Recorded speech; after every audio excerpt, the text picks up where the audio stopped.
Sejumlah anggota TNI tampak membantu petugas menurunkan alat berat ekskavator yang akan digunakan pada pekerjaan sasaran fisik pra-TMMD maupun saat TMMD reguler ke-110 Kodim 0813 Bojonegoro.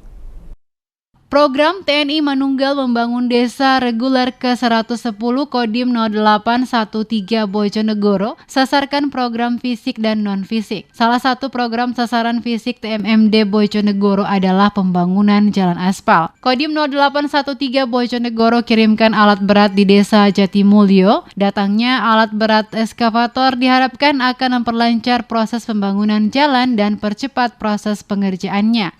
Alat berat ini nanti kita gunakan untuk memperlancar proses pengerjaan sasaran fisik di TMMD ke-110 Kodim 0813. Di samping kita menggunakan alat berat, tetap kita nanti menggunakan tenaga manual, terutama dari kita sendiri, pihak TNI bekerja sama dengan masyarakat sekitar.